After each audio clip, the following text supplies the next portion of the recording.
Ralph, welcome to the show. I mean, it's exciting today because you are the first South African guest I get to have on this podcast. So it feels very much like I'm at home chatting to you, even though you're all the way in Toronto. So welcome to the show. Thank you so much, Tevin. At least we'll understand each other's accents. Exactly. I was also thinking about that because a lot of the times when I'm interviewing other guests, I tend to think about certain word choices. I mean, I can use the word bin with you, and I know you know exactly what I'm talking about. For all those listening, it's a trash can. Yeah. So Ralph, I always just start off with the big question. I mean, your book, Finding Purpose in a Godless World, is about the deeper questions. It's about all those deep philosophical questions that this podcast is premised on. I mean, it's predicated on all these questions. Let's start off with the big one. Why are we trying to find purpose in a world that, I mean, clearly, if you look at it via a scientific lens, seems to be a godless world? Why are we doing this? Well, it's the way we're wired by evolution. We're purpose-driven, goal-directed, and actually, so are all living creatures by definition. Even a bacterium or a plant is, in a sense, purpose-driven, right? The purpose of any living organism is to survive and reproduce. And in more complex organisms, and we're the most complex organisms on this planet, we have this extravagantly embellished, convoluted sense of purpose. So those basic evolutionary drives toward survival and reproduction have been vastly, complexly elaborated toward other kinds of secondary purposes. And the other thing is, it's also very much fundamental to how our more complex human brains are wired, is we're pattern seeking and agency detecting. So we look for and identify patterns in our environment, and we also look for and identify any hint of deliberate intention. And the thing is that we overshoot in our pattern seeking and agency detection because it's more negatively consequential to miss a pattern or a deliberate intention where there is one. It's more negatively consequential to miss it than to over-identify it. So, the example that's often given, it's not my example, is, you're a Paleolithic hunter-gatherer on the African savannah and you hear a rustle in the grass. Well, is it just the wind? Is it just randomness, which it probably is? Or is it a predator, right? And so we're more likely to, in a paranoid way, you could say, to think we detect a predator, a deliberate, intentional agent with malevolent intentions, probably, and a meaningful pattern. We're more likely to jump to that conclusion than to think, oh, no, it's fine, I can just chill, this is just a rustle in the grass, right? So we look for it everywhere, we see it everywhere. And of course, primitive humans in early human civilization, and pre-civilization would have thought that everything, including the weather, was intentional. And, it was an easy step from there to develop the notion of an intentional universe with a hugely powerful, intelligent agent behind it all. And so, I mean, these almost biases that we have and these heuristic adaptations to trying to figure out where we are, what we're doing. I mean, the main goal is obviously survival, and then we're obviously overshooting. How is that sort of coalesced with religion over time? Because clearly there's some sort of cultural dynamics involved here, and they all seem to have come together to form these religions that we have today. I mean, there are hundreds of religions, all claiming different things, and yet somehow every religion seems to think they're the right one. So why is this happening? Well, the reasons are very, very complex, and there's much written about this by people with far more expertise than me in the field. But you're right, culture kicks in human civilization. So there's cultural evolution, not just biological evolution. And so with that basic cognitive bias that we just spoke about, the next thing that happens is as humans started living in larger and larger communal groups, and especially after the agricultural revolution some 10,000 years ago, then there were many secondary reasons, secondary advantages, cultural and organizational, you might say, advantages to developing a religion. And so we went from primitive animistic cultures in hunter-gatherer groups, small bands of humans. We went from there to very much bigger God notions that pretty much paralleled the bigger state and sort of monarch systems, monarchies that developed, originally from chiefdoms and then to bigger leaders and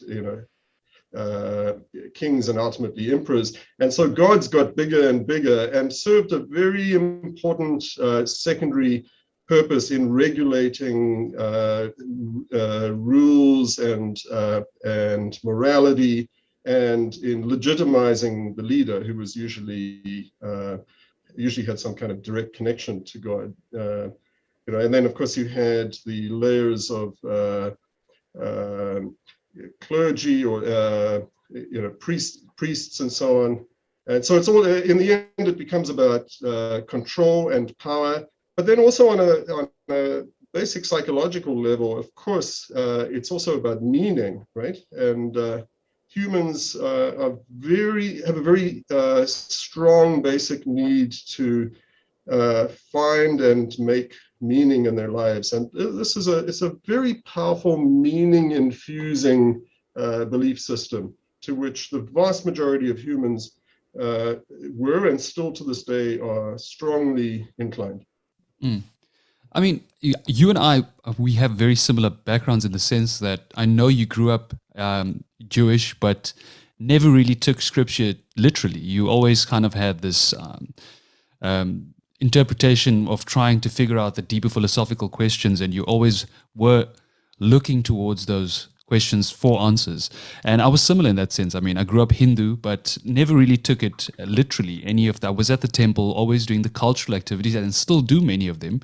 But when people ask me, I say I am agnostic regarding the origins of the universe, but I am atheist. I don't believe in a theistic being. But there's so many negative connotations that come with that word, so people often just don't like to use it. Why is this? Why can't we say I'm an atheist? Why is that a bad thing? Well, yes, I think in many parts of the world there are negative connotations. I think at least where I live, it's much less so. But I agree, and I admit that I too sort of I guess balked at the at the word and the notion, and I did not call myself an atheist until maybe just about something like a dozen or more years ago. I also considered myself agnostic. I assumed, for one thing anyway, intellectually, I assumed that that the biggest questions about, does the universe have a purpose? Is there a higher power? I assumed that these were inherently unanswerable questions. And most people still assume that. I reached a different conclusion maybe about a dozen years ago. But the other thing is, let me also say that I'm still quite sentimental about religion. I'm quite fond of religious traditions, just like you. I still practice many of them. I still do very much consider and call myself Jewish. but it's without a shred of belief. It's for cultural reasons. It's about heritage. And also one has to, it's religion is such a mixed bag, right? And so you actually have to cherry pick, unfortunately. You cannot take the whole package deal because there's so much in there that is, well, let me just say it mildly, is hard to swallow. Yeah, I will have to say some of it is certainly, offensive. But there's a lot in it also that's beautiful and that's very intelligent and deep. And you see, here's part of the reason. First of all, culture itself, of course, is is rich and enriching and in many ways beautiful. Culture of most types, right? But the other thing is that in the intellectual tradition, think about it, for the last 2 or more millennia of intellectual thought in the West and the East and other cultures, religion was the only game in town. So if you were a very smart, thoughtful, philosophically inclined person, a deep thinker about existential questions, you would have developed your thinking only within that framework. And it would take a very bold and unconventional maverick type of person to totally separate themselves from that framework until just a few centuries ago, until pretty much the Enlightenment.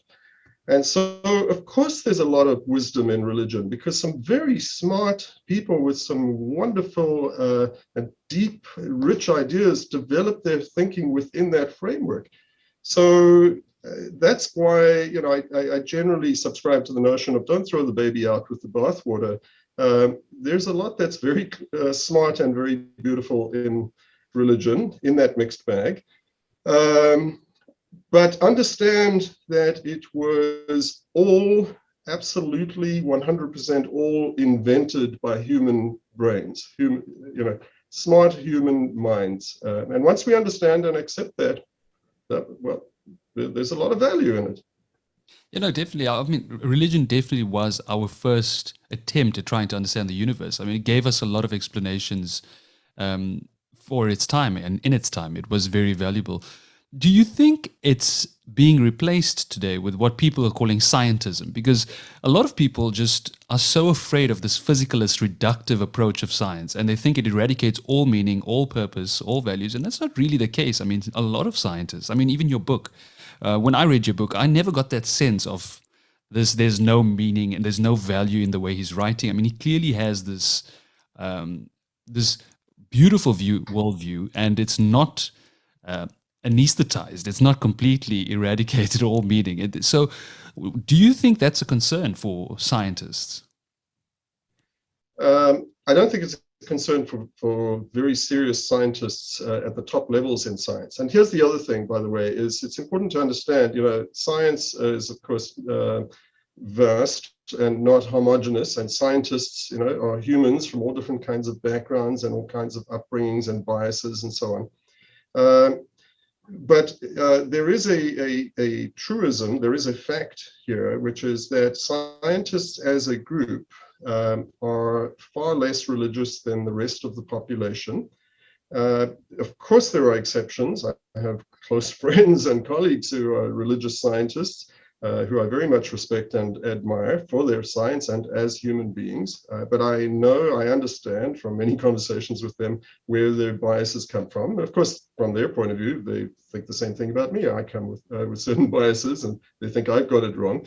But the fact of the matter is, notwithstanding the exceptions, there is a much lower level of religious belief among scientists, and the higher you go to the top level scientists who are really leaders in the field and the ones with the deepest understanding of science, not just let's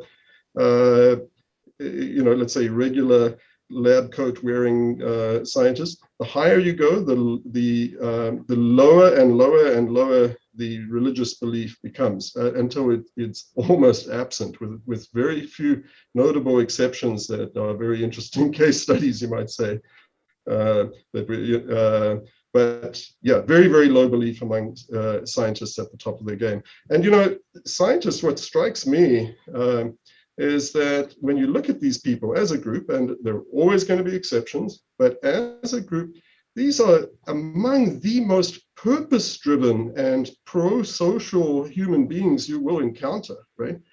By pro-social, I mean, people who hold very strong, positive moral values about society, and people who definitely, let's just say they're the kinds of people that you would probably want to have as your neighbors, and as people who are movers and shakers in society. And no, so they're not nihilistic. So yes, but I get it. I totally understand the fear of physicalist, materialist reductionism and the assumptions, mistaken assumptions that many people in the general public hold about that. Yeah, I think while we're on that topic of like physicalist, materialist, reductive approaches, how is your training? I mean, you're a psychiatrist, you're still practicing, you're very busy. I mean, this interview, I'm glad we even got a chance to do it because I know how busy you are. How has your training, your background, and your lack of belief, let's say, in a higher power affected your view when it comes to consciousness and the mind? I mean, what is consciousness to you, Ralph? Sure. I'll just preface that by saying that there is some data, interestingly, that shows that psychiatrists among medical doctors probably have the lowest level of religious belief. And again, with exceptions, and some of my close friends and colleagues, people I love and admire. But on the whole, it's interesting and maybe not surprising that psychiatrists, who deal with the psychology of belief and the strangeness of belief, have probably lower levels of religious belief than others. I'll also preface it before we talk about consciousness by saying that in a very simplistic, somewhat simplistic way, as a young person, a teenager, going into medical school, because of course in South Africa, being the British system, you have to decide in grade 12, maybe even in grade 11, whether you're going to go to apply to medical school or not. So it's very young. And then at the next step, when choosing psychiatry, still at a comparatively young age, choosing psychiatry as a specialty while still in medical school, both times my sort of simplistic reasoning for the choice first of medicine and then of psychiatry was that I was interested in science and humanities, in science and people.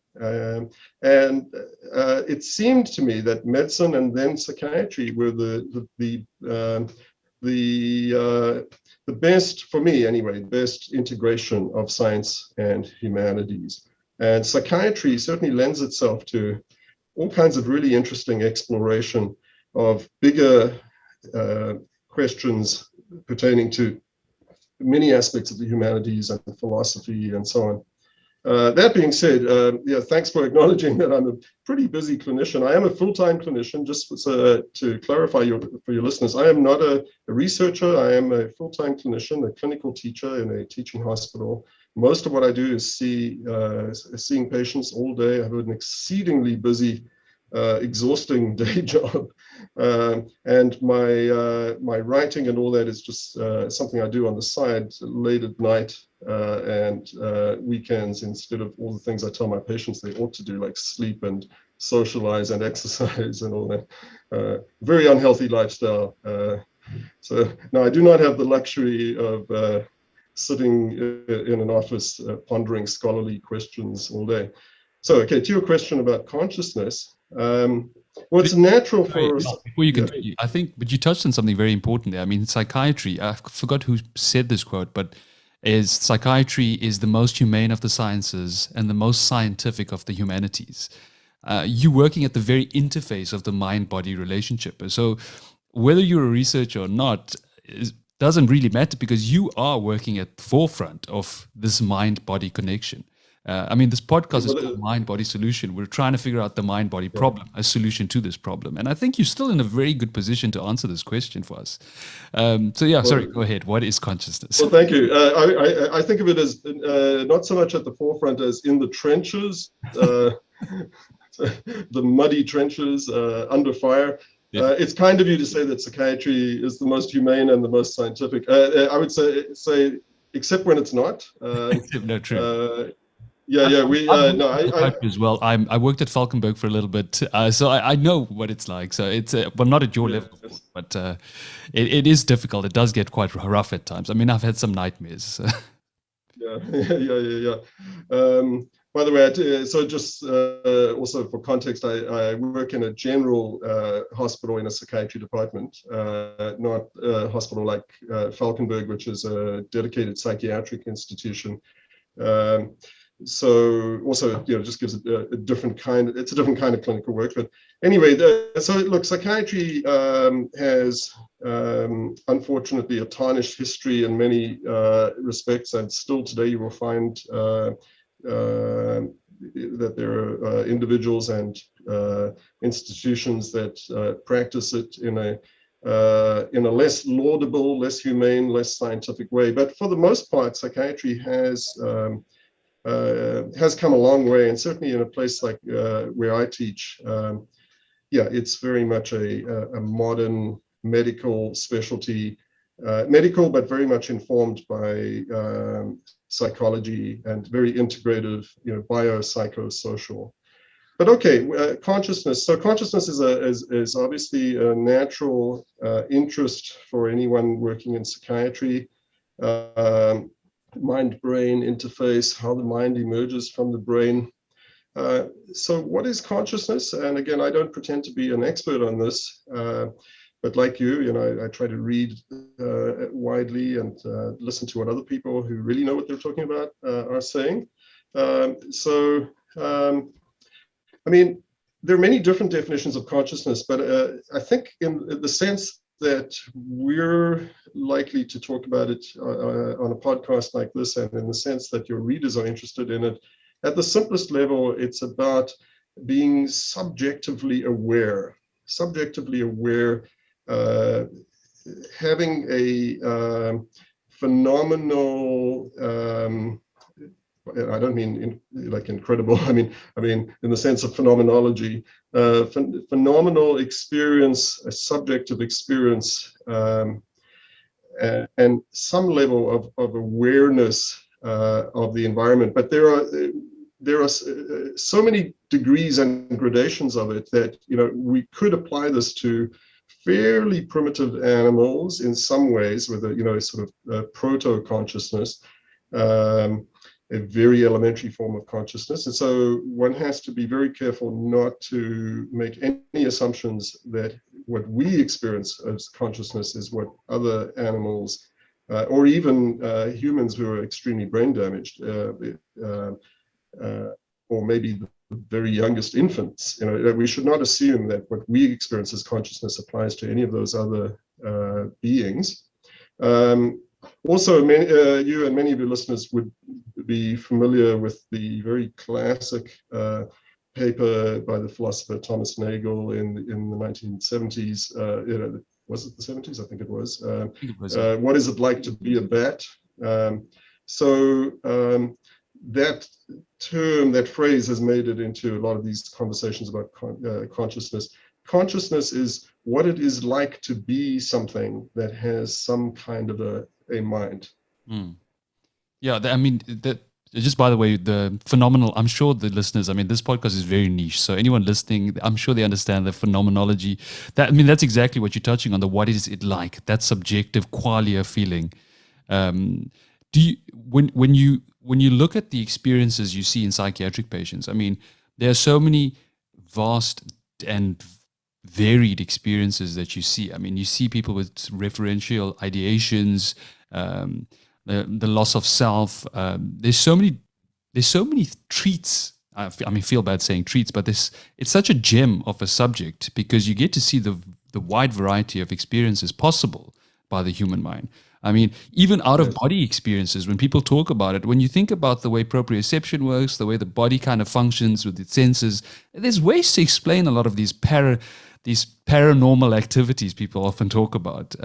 From your experience and interacting with patients from a psychiatric perspective, what has it taught you about the mind and its relation to a lot of these paranormal activities people often speak about? Yeah, Parapsychology. yeah, yeah. Yes, yes, yeah. Well, so first of all, they like to say in AI and in many other fields that you don't understand something until you can build it, until you can reverse engineer it and then engineer it, right? Well, I would say in my field, you don't understand, and I agree with that statement, by the way, but I'm not in AI, and I would not know the first thing about how to build something, even approximating a neuronal system. But I would say in my field, you don't understand something until you've seen how it breaks, how it's broke, what it is like when it is broken. And psychiatry essentially is abnormal psychology. Although just to clarify, as psychiatrists, the work we do actually does overlap a lot with what psychologists do. So we also deal with people who have, let's say, psychological problems rather than psychiatric problems, so more within the normal range on that bell curve, right? But psychiatry, the core of psychiatry is the really abnormal maladaptive extremes of psychology. Think of it as, visualize a bell curve for any given trait. Let's say something as straightforward as anxiety. Most people, somewhere in the middle bulge of the bell curve, a little higher on anxiety, a little lower on anxiety, but pretty functional. It's the tail ends of the curve at both ends, interestingly, too much and too little anxiety. That's where it's maladaptive and where we psychiatrists are often called to step in. And that, you can apply pretty much the same model for just about any trait. So understanding normal psychology, you have to understand abnormal psychology, how it breaks. And neurologists do the same thing. But the difference between neurology and psychiatry is usually in neurology, there's an identifiable, you might even say macroscopically identifiable lesion. Maybe microscopically as well, but it is identifiable, an actual lesion. Also, neurologists focus more on sensory and motor deficits. They also focus on cognitive deficits, and that's where we overlap, psychiatry and neurology. But in psychiatry, we're dealing more with, besides cognitive deficits, we're also dealing very much with deficits in thought process and thought content and affect, that is emotional mood. There are so many things that it's an abundance of things that I've learned from my patients. And let me also take this opportunity to thank and credit my patients with just about everything that I know. My patients are the ones they are my teachers. And so I would not know much of anything at all if my patients hadn't taught me. I'll just choose one example. And I did write about this in my book, and you mentioned it, referential thinking. What is that? Okay, so it's self-referential thinking, just referential thinking for short. It's the idea, it's the tendency to think that it's all about me, that everything that's happening is personalized. It's because of me, it's about me. So it's, we're all kind of egotistical. Actually, all animals are, in a sense, right? We have to be. And so we see the world from a very personal lens of what does this mean for me? And we see ourselves as agents, with causal powers on our in relation to our environment. So we have a natural human tendency to think that whatever happens, I wonder if I caused it, or I wonder if it's directed at me or because of me, right? And so what I was talking about earlier about the excessive tendency to identify agency and intentionality, it's very personalized often. And also I was talking about the tendency to over-identify patterns, right? So basically where this leads is the very normal, almost universal inclination to think that everything happens for a reason and it's all about me. And when people say everything happens for a reason, they think, oh, that is deep, I have hit upon something profound here. The universe is intentional and not random, and people, we read all kinds of meaning into coincidences, and you only really see the true absurdity of this when you see it writ large ad absurdum in psychiatric disorders. So for people who have unfortunately, and absolutely no fault of their own, but unfortunately they have slipped into a delusional state where they have developed beliefs that are, again, at the tail end of that bell curve, beyond what we would consider normal limits for humans. And they've become delusional, developed a fixed false belief that's not shared by people in their social or cultural group. And so, by the way, you notice we psychiatrists prudently define delusions in that way, such that we do not define religion as a delusion. Richard Dawkins and the God delusion, it's a great rhetorical turn of phrase, but it's completely invalid from a purely clinical psychiatric point of view. Religion is not a delusion because it is shared by those around them, right? But there's a lot of debate in psychiatry because it's such an arbitrary definition that there is a gray zone. And I think I do have many religions. I think Sam Harris also once said something along the lines of, what do you call a person with a fixed false belief? And then he said delusional. And then he said, what do you call a group of people with a fixed false belief? And then he said religious. Yeah, so we psychiatrists would disagree. As much as I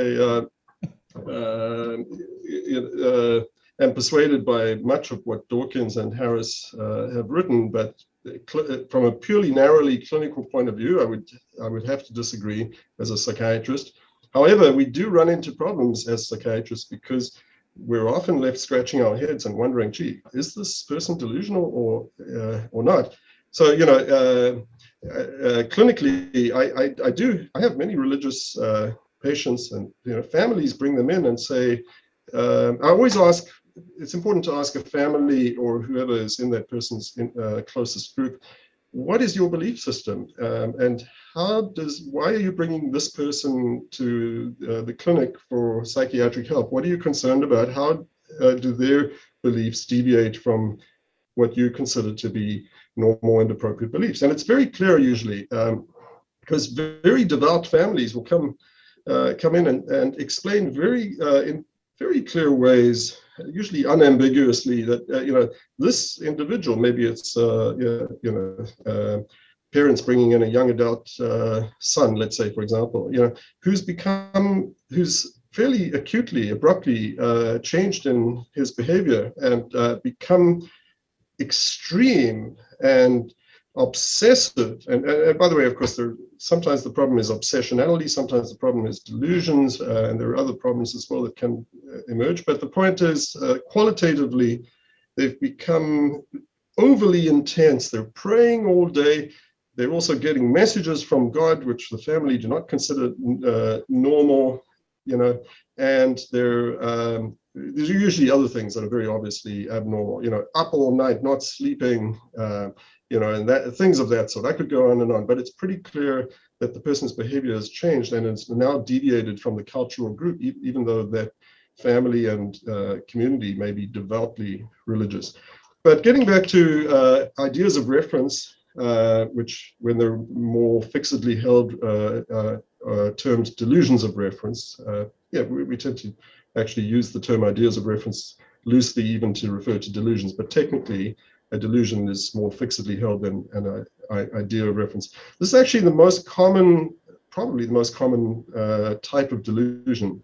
And so it's very interesting that what it is really is an accentuation of a very normal human cognitive bias that has been wired into us by evolution, pattern seeking and agency detection gone to an extreme. And so that normal, universal human tendency to believe that everything happens for a reason and it's all about me, goes to an extreme writ large ad absurdum in delusions of reference, the most common form, one of the most common manifestations of psychosis.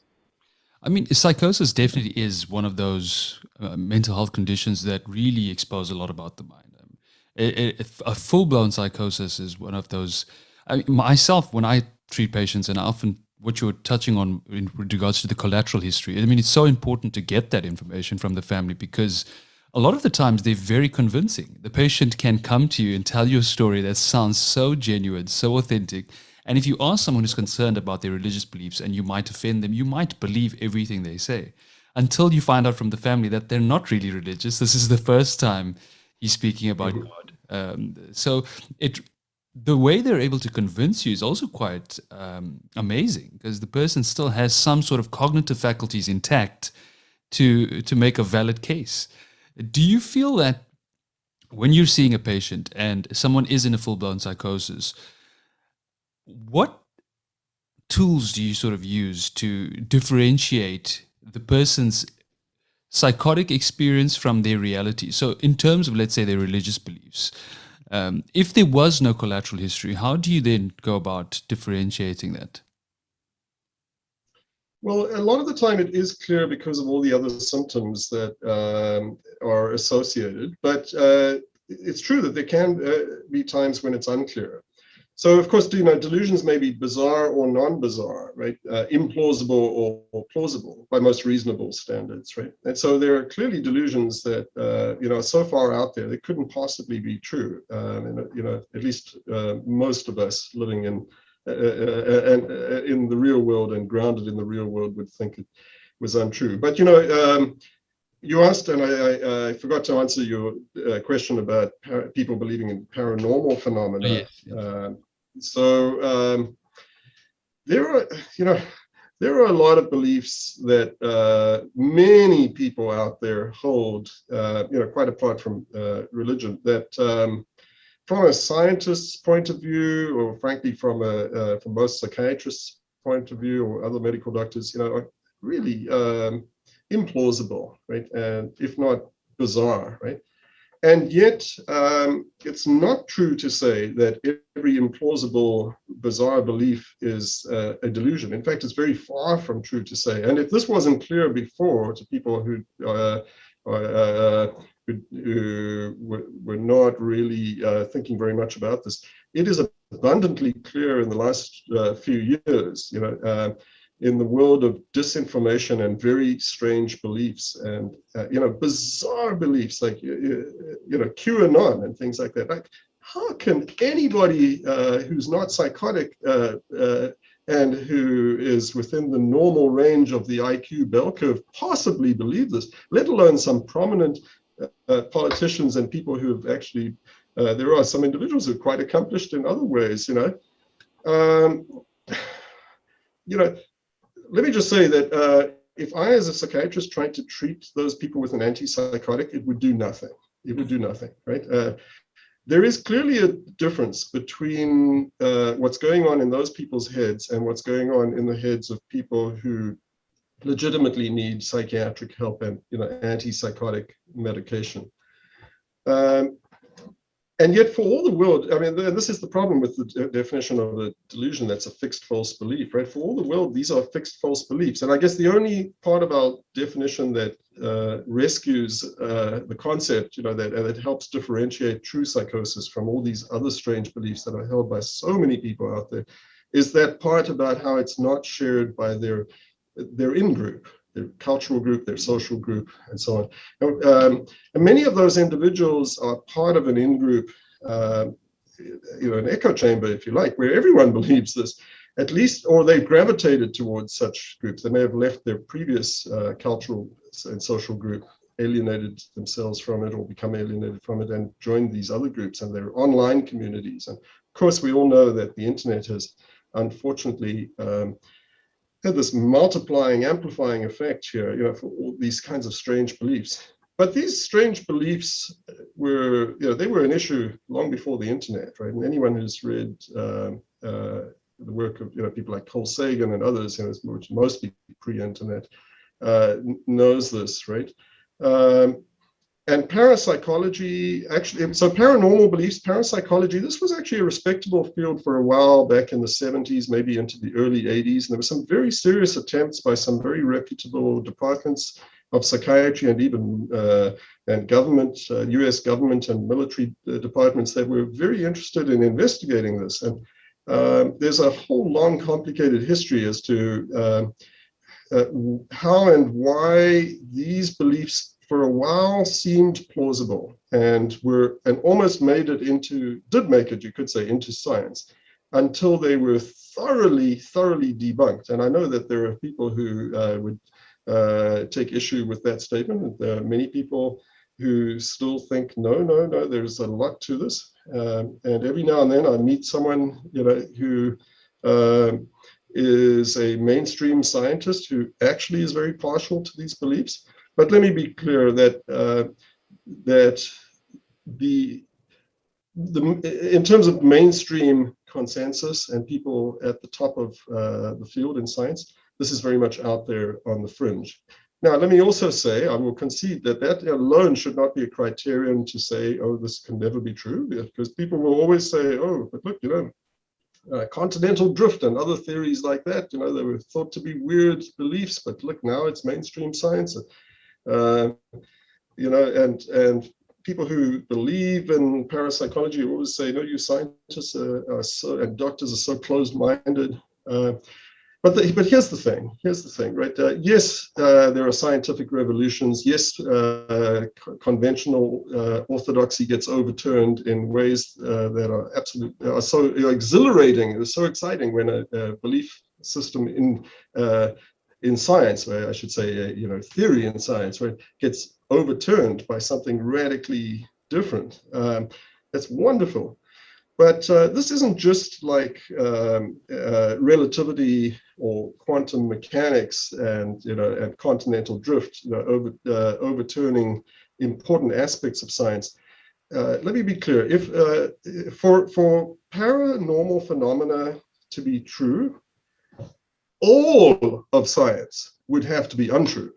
Right? We would have to go back at least to 1600, right, and start over. And it would become a complete mystery, indeed a fluke, as to how the technology that you and I are using right now actually could work. It shouldn't work, it couldn't work. If that stuff was true, none of this science and technology should be true or should work. So yeah, there's always a chance that it could be true and we could be wrong. But this is not just like any other scientific revolution. This goes for spiritual beliefs in general, right?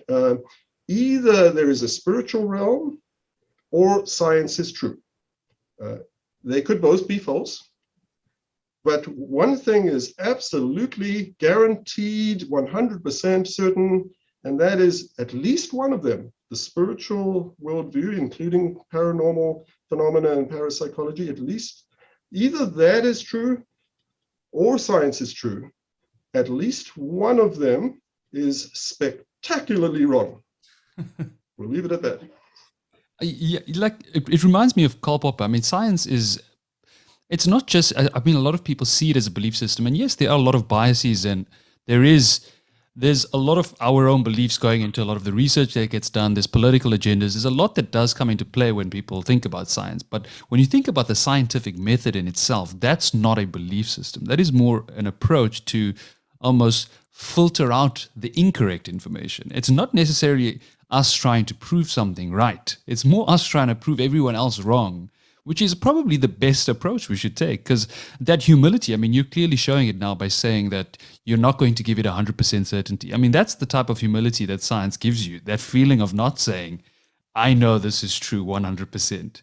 You always give that sort of a 99% or a 99.9 recurring, because you know that at some point better science is going to come around and possibly change this theory. This whole debate on science versus pseudoscience, I mean, the same thing goes with astrology.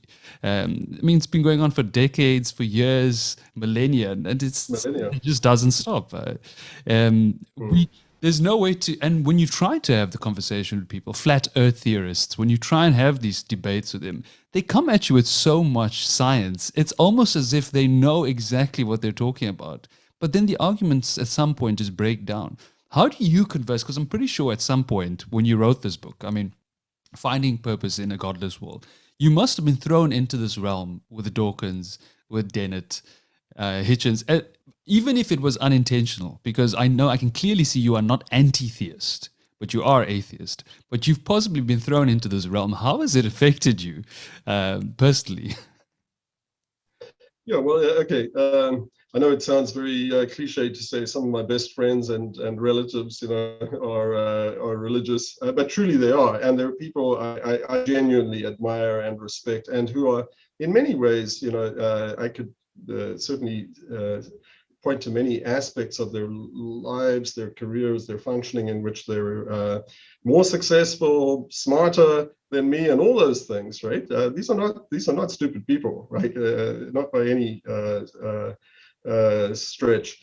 But again, it would be a book length, actually, a multi-book length discussion to talk about how it is that people can be so smart and so accomplished and yet so mistaken. And there's a whole phenomenon of like Nobel scientists. There's a collection of well-documented, well-known cases of Nobel scientists who ventured out after winning the Nobel Prize into other fields, not the field usually that they won the Nobel Prize in, and went out into strange realms of theories and beliefs that were very pseudoscientific. So, look, I've written a lot about this, and people far more with far more expertise, researchers have written a lot about this, about why do people believe strange things, and why do smart people believe strange things, and why do the majority actually of all humans believe strange things? And truly, I've believed some pretty strange things myself in the past. We all have, including being partial at some stage of my life, to religious beliefs and so on, and various other things. And there was probably a time in my life, in my early adulthood, when I was also partial to a belief in paranormal phenomena without having delved into it. Look, for people out there, and if there are listeners out there who are getting very upset and offended, that we're saying that all this is wrong, let me reassure people: if you believe this kind of stuff, you are in the majority. Tevin and I are in the small minority on a global scale, and those top-level scientists, I don't consider myself, I'm not a top-level scientist, I'm a clinician anyway, not a scientist, but I read a lot of science. But those other top-level scientists, top of their field, they're a tiny minority of the world's population. They're the ones with very low levels of belief. But they're the minority. So rest assured, if you believe in anything of a spiritual nature, if you believe in anything parapsychological, paranormal, if you believe there's a soul, if you believe in an afterlife, if you believe there's a God, if you believe any of that stuff, you are in the vast majority. Don't worry, and you're entirely normal. I'm a psychiatrist, and I'm telling you, you shouldn't be my patient, not for this. You're normal. That's a normal belief. Because we are wired, for the reasons we discussed earlier and a whole lot of other reasons, we're wired to believe these things. So science is counterintuitive. It's, but if you're watching this podcast or listening to this podcast using a technological device, as you surely are, you need to know that this technology would not work if your beliefs were true. Sorry, I apologize. I can't say it in any other way. It's just a fact of the matter. I just know so many people. I'm sorry. Triggered by just that one statement. it's not a humble thing to say. I know I'm not sounding humble, but how do you say things that are facts without, like, I can't beat about the bush. This is just the way it is. Sorry. Yeah, look, I mean, you could, religion aside, if you think about ideologies in general, you can see that even as we are growing more scientific and technological, we're replacing religion with other sort of ideologies, wokeism, political correctness. I mean, it's all sort of taking its toll on us, and it's going to evolve and adapt the same way culturally we've been doing for years. So even if people stop believing in a higher power in the way that they do in terms of scripture, it will be replaced by some sort of other ideology. And that's clearly what's been happening. What are your thoughts on that? Well, I'll try to tread carefully on Just yeah. on hot political topics. But I think what you're saying is, in general, is certainly true. There are people who have a need for a belief system, a need for identity, an identity based on shared beliefs is an important aspect of identity. And yeah, you know, our primitive Paleolithic brains, you know, they're still wired the same way, and it is very hard, effortful work to override our cognitive biases and our cognitive wiring, and to think critically and scientifically. It doesn't happen naturally, and it's so unnatural that, as I said, you know, you will find some scientists who go off the rails with some strange beliefs. But ultimately, look, you know, faith is based on belief without evidence, and science is based on evidence without belief. So we have to follow the data, and it has to be rigorous data. Unfortunately, today it's commonplace for people to say, "I've done my research, and this is what I've concluded." You know, people especially who subscribe to all kinds of conspiracy theories, right? The problem is, look, science is hard. Science is very hard, and people overestimate their ability to grasp complex topics. People really think, you know, so many people out there really think because they've got access to Google, they've done their research, they really think they understand the topic. Most people grossly and profoundly overestimate their understanding of what are really very complex topics. This is hard. I mean, even Dunning and Kruger, I mean, their experiments show just how much people really think they're competent at things when they're not. I mean, if you do surveys and you ask people, do you think you're in the top 50% of people in this category? And the results are always like 75% of people think they're better than the rest. So it's statistically impossible and highly improbable. Yeah, they say the same percentage applies to driving. I think even higher percentages of that, you know, people who think that they're very good drivers, above average drivers. Exactly. I mean, it's just impossible. But we all have these beliefs. We all have these biases. Just coming back to the whole thing about psychiatry and diagnoses, Ralph, I wanted to ask you this question. My master's was in the philosophy and ethics of mental health. And within that field, obviously, we tried to take a philosophical approach to psychiatry and understand it from being less part of the system, but taking a step back and kind of scrutinizing each aspect of the field and highlighting the important aspects that do work.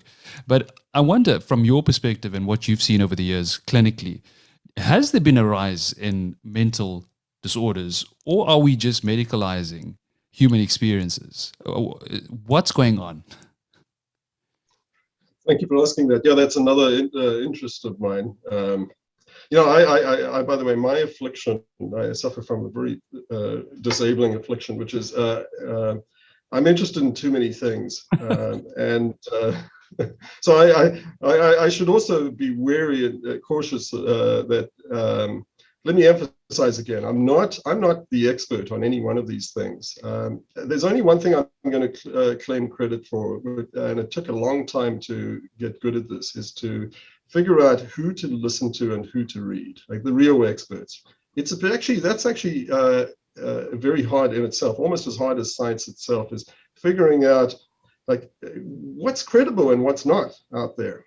So let me say, I probably should have prefaced everything else I said by saying that what I've been stating on in this conversation are not my ideas, Ralph Lewis's ideas or beliefs or assumptions about the world.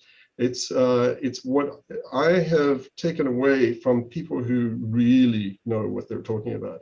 And the only skill here that really that I'm taking credit for is knowing what's credible and what's not out there. Okay, coming back to this.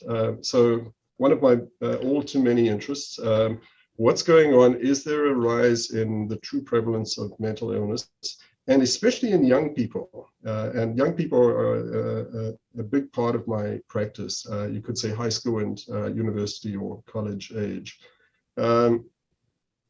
So the data are mixed, but in general, and I've reviewed the data quite carefully on this, in general, the rates of severe mental illness seem to be stable. Even there, the data are somewhat mixed, but for the most part, the data seem to be showing that the rates of severe mental illness have not actually changed, or not changed much anyway, probably not changed much at all over the last, let's say, 2-3 decades, something like that. What has increased and seems to be driving the increased rate of people seeking help are mild to moderate problems. Especially in the realm of anxiety and depression and some other things like self-identified ADHD and all kinds of things like that. And actually not that many years ago, we had the same thing going on with autism spectrum. And so there's a perception among people, at least in Western countries and certainly here in North America, a perception among especially young people that they need psychiatric and psychological help more than ever before.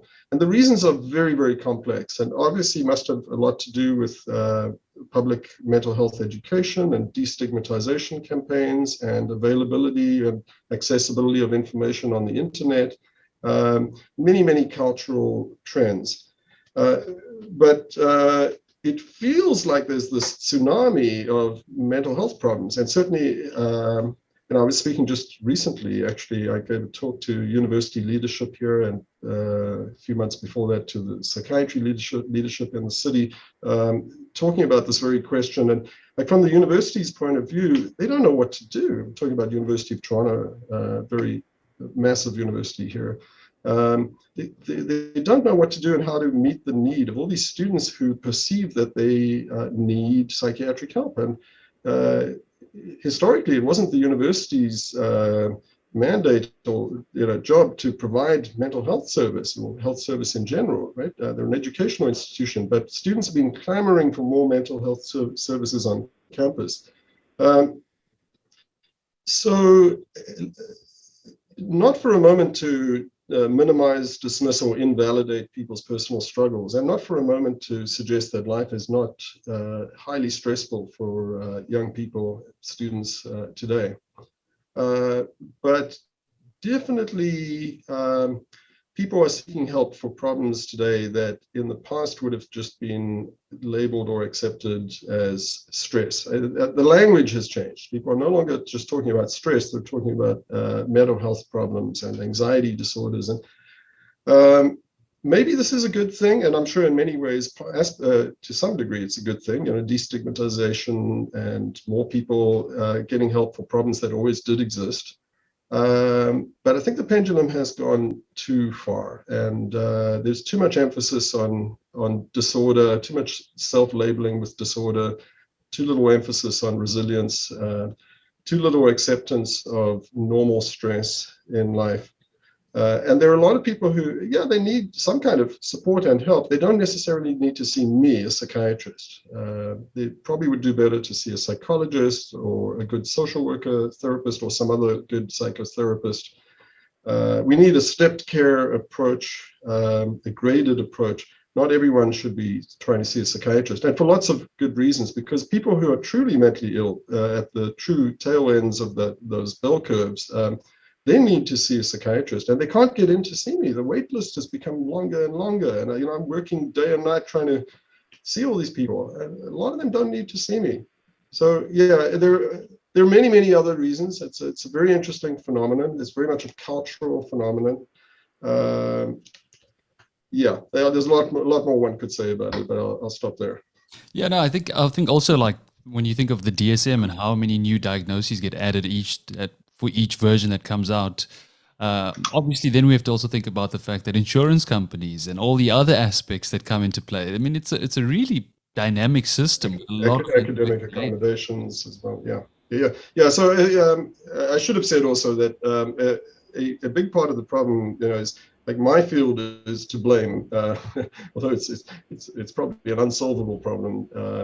But we're to blame in that in the way we've defined mental disorders, and the Diagnostic and Statistical Manual of Mental Disorders, DSM-5, 5th edition currently, gives the very mistaken impression that disorders are things. There's this thing, and there's that thing, and there's that thing. Do I have the thing, or do I not have the thing? It's a dichotomous binary question that people are asking, and which one of the things is it, right? Well, it's not like that at all. That's why I keep emphasizing the bell curve, which for almost all mental disorders is probably a more valid way of conceptualizing it. So once you understand that, then you understand it's a question of degree, and that vertical line dropped onto either end of that bell curve is not going to be fixed. It's going to be debatable,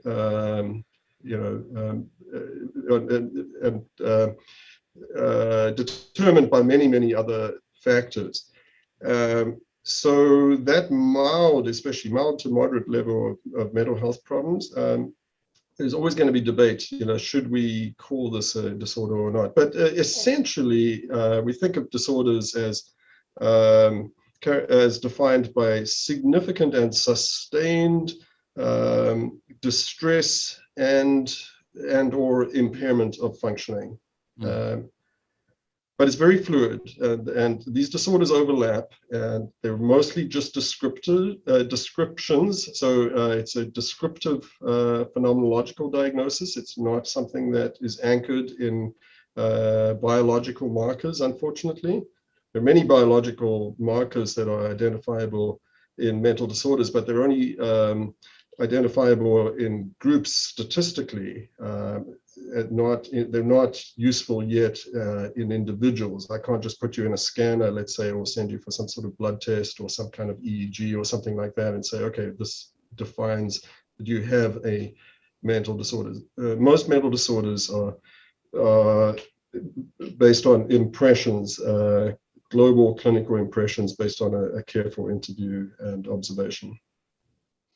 When I started this podcast, I remember I wanted to show just how difficult, both theoretically and practically, the mind-body problem really is. Now, you just spoke about EEGs, and let's talk about like fMRIs, scanners, and scanning people's brains. A lot of people come to the argument or come to the debate with the statement that neural correlates of experience don't necessarily correspond to the reality. I mean, ideally, we could be just correlating certain findings that just coincidentally occur simultaneously, and thereafter we are isolating certain problems in the brain when the actual causes may be social, maybe it's environmental. What do you say to people who come to you with this question? People often ask me if they can have an fMRI to establish the diagnosis, or even on a more basic level, something like ADHD. Can I get tested for ADHD? Well, even that's kind of a myth, misconception, and they usually mean neuropsychological, psychoeducational testing, the same kind of testing you do for IQ measurement, which itself is always just an approximation, and it's also identifying more specific learning disabilities. But something like ADHD, it's not actually something that's reliably testable and measurable. It's another thing that's based on a clinical global impression. I'll come back maybe to talk about that in just a moment, about ADHD, because I think it's quite illustrative. But let me just say that most mental disorders are biopsychosocial.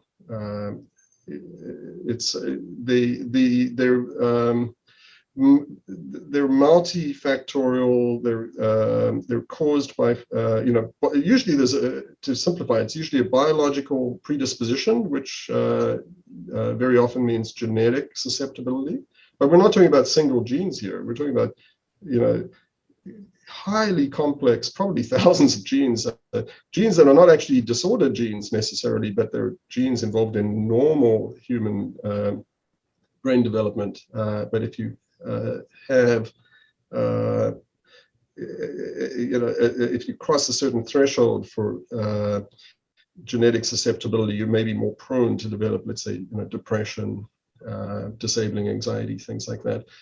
So biological predisposition combined with also psychological predisposition sometimes, or actually in many cases, let's say adverse early childhood experiences, neglect, abuse, loss, major stressful life events, and so on, coupled with a more proximal immediate trigger, very often a social trigger, stress basically.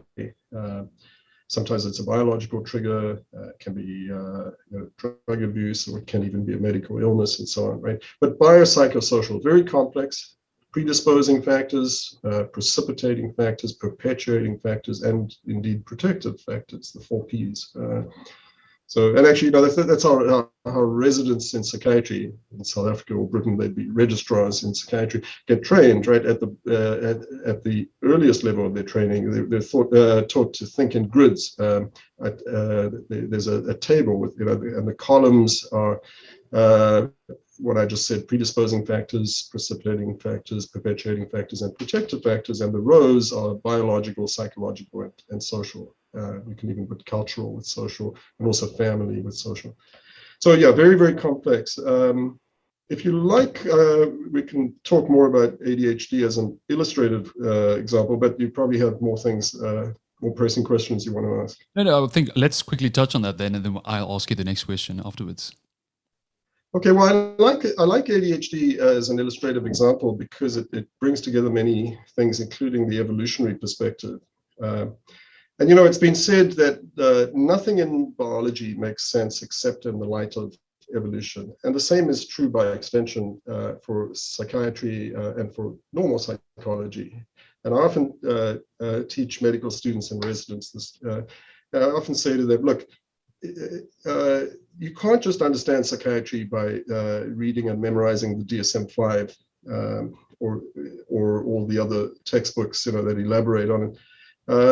If you don't have an evolutionary understanding, and I mean a deep understanding of evolution, not just a superficial impressionistic understanding, if you don't really understand evolution, forget about it. It's a hopeless expectation to think you're going to understand psychiatry or psychology. It's not going to make any sense at all. Right? So, okay, ADHD. Everyone thinks they have ADHD today. Rates, it's another disorder where the diagnosis diagnostic rates have been rising, and treatment with stimulant medications, which are like methylphenidate and amphetamines, brand names like Ritalin and Adderall, things like that may be familiar to people. So rates of these have been increasing a lot in the last 2 decades, let's say. There are more and more adults being diagnosed and self-diagnosing or requesting diagnosis for ADHD, whereas historically it was thought to be mainly a disorder of children, especially hyperactive boys. What's going on, right? So again, thinking about this using a basic bell curve model, So we spoke earlier about putting anxiety on the x-axis of the bell curve, and I spoke about people with too much or even actually too little anxiety being maladapted. Well, what would be what should be on the x-axis here? Well, obviously, simply put, we could just put attention span, right? And so there's a bell curve in the describing the population for attention span. Most people in the average range, in the bulge of the curve, in the center, and maybe a little bit longer attention span, a little bit shorter attention span. And here we're going to focus on the left-hand end, if you can visualize that, left tail of the bell curve, very short, very low attention span. So, okay, maybe that's the way to think about ADHD.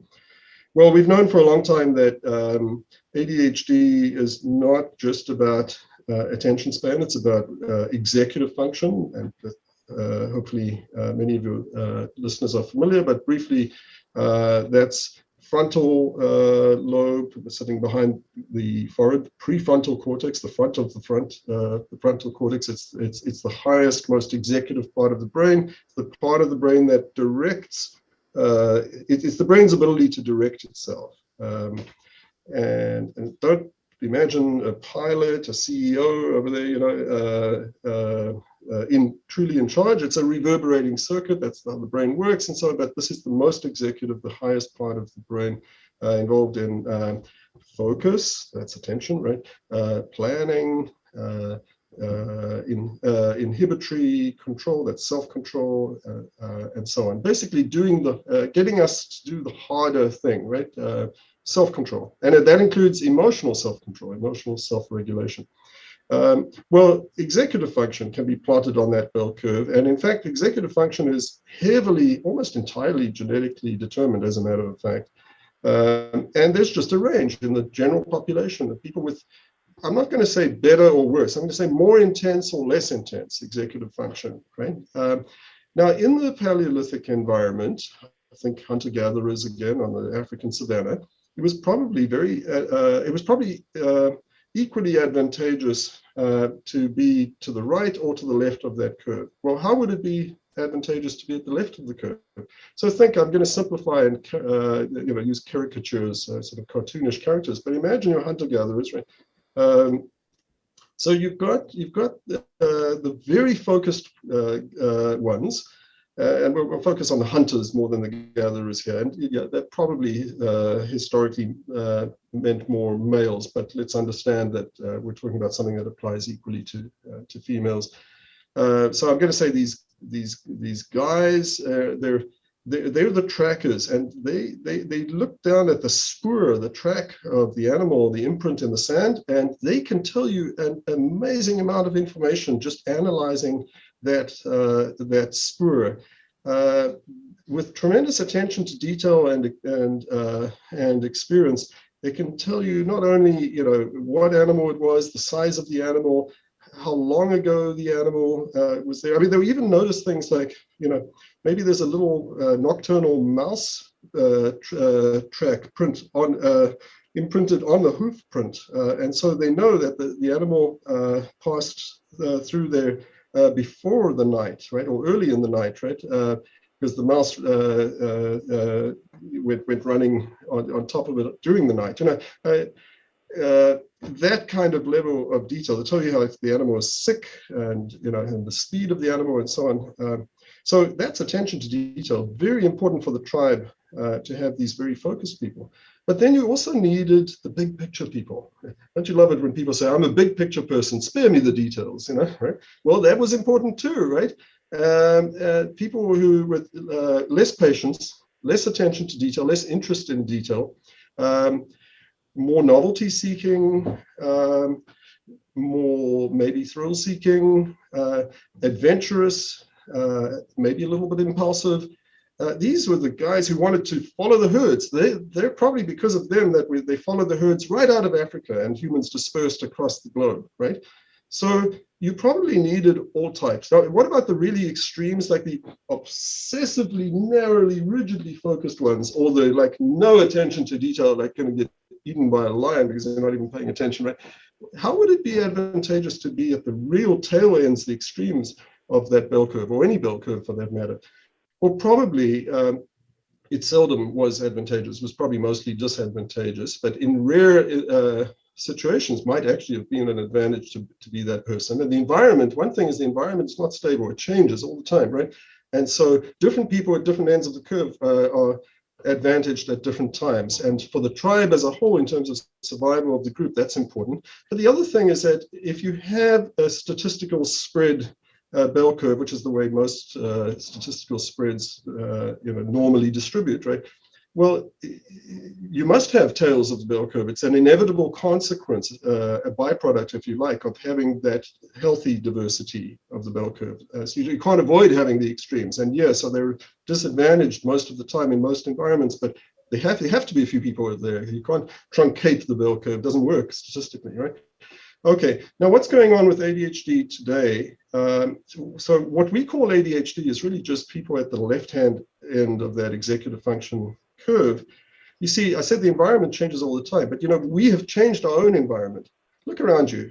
I see wars there, right? You're not out. I don't see felt, savannah there, right? I'm boxed in here as well, right?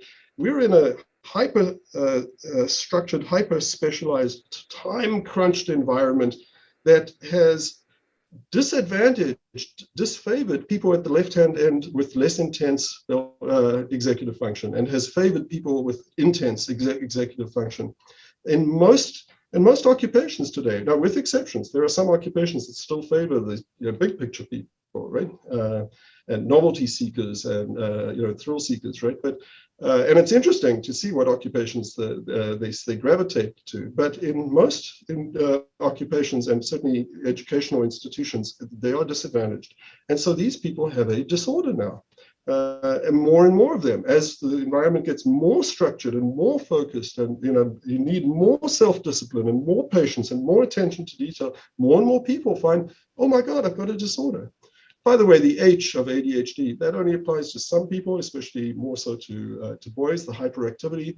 We've understood for a long time that ADHD can be with or without the H. And again, it's not dichotomous, not binary, they're not two different disorders, just manifests differently in different people, a little more so in males and in certain kinds of males, the hyperactivity. But it's executive function overall and self-control overall. That's the issue.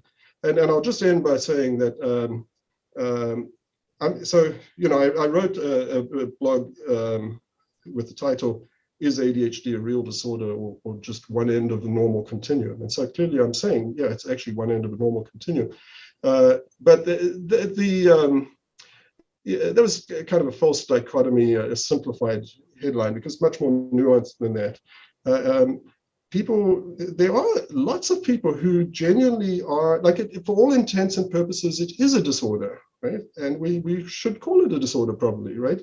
And yes, I do treat people with stimulants that help them. These are those drugs, those medications I spoke about, like Ritalin and Adderall, they're like caffeine, but more effective. That's how they work, right? They wake the brain up, make the brain more alert, more focused, more organized for a few hours. They work well for many people, not for everyone. They have side effects and risks, but on the whole, they help many people, and I prescribe them regularly when appropriate, and suggest many other non-medication strategies for people with this disability. I mean, I love the way you take this whole anthropological approach to it all. And even that bell curve analogy, I use a similar one when I chat to my patients. I often tell them to see it sort of as a spectrum. Never see it as one point or the other. It's always fluctuating on a spectrum, and it can move from left to right at any point in your life, in your experiences. I remember when I read your book, it was around 2 years ago, I think. We scheduled this meeting very last minute, so I didn't get a chance to reread the book. But the one thing I remember loving a lot about it was how many different fields you incorporated into your approach of understanding this godless world. I mean, you took in neuroscience, cognitive sciences, complexity theory, a lot of different theories, and applied them all into one. And I think that's the one thing that attracted my attention most, was this holistic picture you painted. I mean, it's clearly coming from a clinician, and this is an interdisciplinary thinker. This is someone who works in a multidisciplinary team, who's sort of seeing things in a holistic way. When you wrote your book, what inspired that? I mean, because it's quite a bold and ballsy topic. I mean, finding purpose in a godless world. What inspired that? Well, as a psychiatrist, again, all the things my patients have taught me, I've learned that a lot of the time we don't really know our true motives, or we think we do something for one reason, we attribute after the fact motives, right? So I might never know for sure. Who's confabulating always? Yeah. The other thing is, when you try to publish a book, and of course this one, just like most books, got rejected a few times, and got criticized by editors who said, I think you need to do this or do that. Among other things, the problem initially was that I wrote a book that was way too abstract and impersonal, and didn't have anything about me in it, and didn't have anything about patients in it. And they said, hey, you're a psychiatrist, tell us what's going on in your office.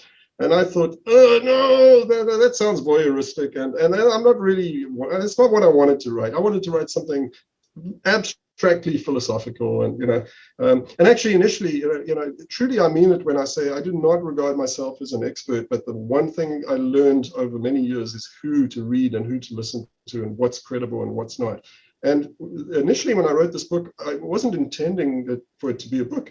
I just wanted to collate and compile and integrate, synthesize all the wonderfully insightful things I'd learned and read, from reading voraciously from people who really knew what they were talking about. It was almost encyclopedic and like a filing system, how to pull together all these ideas. And then I was told that, criticized, and said, no, you've got to make it more personal, bring in case illustrations, talk about your own life. And so I did talk about my wife's cancer, for instance. She's okay. She was just visiting South Africa recently, yes. But it was touch and go. going on 17 years ago, and for several years thereafter. And that got me interested several years later in actually becoming a consultant to the very large cancer center we have in my teaching hospital here. And so part of my work now involves, totally separate from the rest of my work, involves psycho-oncology consulting, doing psychiatric and psychological consultations for cancer patients. So, I try to weave that narrative into the book. And so books are always a little bit simplistic. And the narrative in the book is that, it was mostly because of her cancer and the existential crisis, and, why do bad things happen, and, and what does it all mean, and death and dying and the fear of that. Well, that was important, but there were much more complex and frankly boring reasons why, for a long time before, why I'd been thinking along these lines and interested in these topics and so on. And I couldn't bore my readers by explaining all of that. But even then, it's probably, as you say, confabulation and after the fact attribution. I won't go into it now because it is kind of boring. And I think this type of audience would probably appreciate that. You probably want it's kind of pedestrian because, look, put it this way. I mean, we touched on it already. So I grew up in a traditional Jewish South African family. I went to a Jewish day school for most of my schooling up until grade 12. It was, enriching in some ways, certainly, and don't regret it. But it was also culturally isolating, and this was, by the way, like I matriculated, the South African term for completing high school, in 1984, and entered university at the University of the Witwatersrand, the main university and medical school in Johannesburg. Wits, affectionately known, spelled with a W, not a V.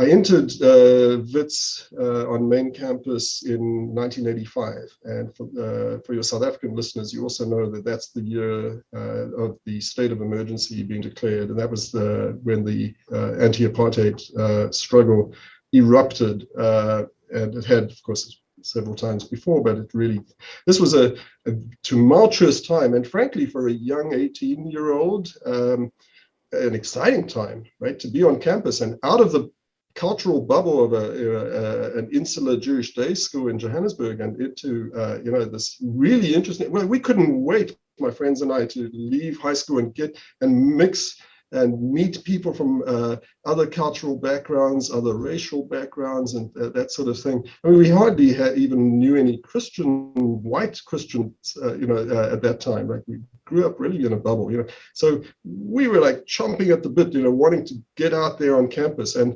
in our own way, and I don't want to make a whole lot of this, but we kind of became sort of political activists, you could say. And we actually, my big project in medical school, very much a distraction from medical school, was actually to start a Saturday school for disadvantaged Black kids from the townships. And my friends and fellow medical students and I tried very hard to not do this in a traditional white liberal charity way. In fact, liberal was a dirty word. Everyone wanted to call themselves progressive, not liberal. And this should not be paternalistic and charitable and so on. And in fact, we worked very hard to make sure that there were Black medical students and other university students involved in the leadership and as teachers. This was not just white kids teaching Black kids from the township. It actually became a very big program, and I was involved in it for 6 years, and I believe it continued for many years afterwards. It was called the Students Teaching and Education Program. Acronym was STEP. And at one time we were teaching 1,000 to 1,500 kids every Saturday, using multiple buildings on the university campus. And it did become quite political, inevitably, and probably as it should. We came very close to being banned and shut down by the apartheid authorities. Anyway, there was all that. There's this whole other aspect of my life as a young man, right? At the same time, so politics was forefront, in my mind at that time. Spirituality and religion was sort of secondary, but had been forefront in certainly as an adolescent in high school. And by the way, it wasn't a heavily religious school I was in. It was a sort of mainstream religious day school that actually had the secular teachers, the non-Hebrew, non-Jewish studies teachers were actually very, very liberal, if not progressive, and for good reason, because in the days of Christian national education, that's what the public school education system was called for white students, high school students. Liberal and progressive teachers looked for jobs in private schools, and so they would go and not necessarily Jewish teachers, non-Jewish teachers they'd teach in the Jewish day school. They'd teach, they probably taught in the Greek school and all kinds of other private schools, maybe private Catholic schools and such like, right? So these were, in some ways, were bastions of liberalism and progressivism in the secular studies, like history departments and English departments and so on, right? So that's the picture. It was not actually a narrowly conservative religious environment, but still in the Jewish studies department and the Hebrew departments, there was a lot of, it was indoctrination. I mean, they didn't think of it that way, but they certainly pushed hard, and also Zionism and so on and so forth. It was very much on my mind as an adolescent, and of course, most adolescents are rebellious and push back. And I was lucky to have a group of friends and fellow students who were extraordinarily smart. I was like at the bottom of the rung compared with this unusual high tier level of students who became extraordinarily accomplished later as adults and so on. Very, very smart cohort for some reason at that time in my school. So very stimulating intellectually. And yeah, some friends and fellow students went the religious route. Many did not and became at least agnostic, and questioning and skeptical and so on, right? So I was primed in that way, but still I was in a family, we went to synagogue, we observed the holidays. and so on. And then later, mid-20s, I'm going to say, after getting married, there were other elements of my family and friends who actually became very religious, and this was always in the background as a question. So, and I used to say, probably in my 20s, most of the time, I used to say, well, this stuff seems really interesting and important, but it's not my priority right now.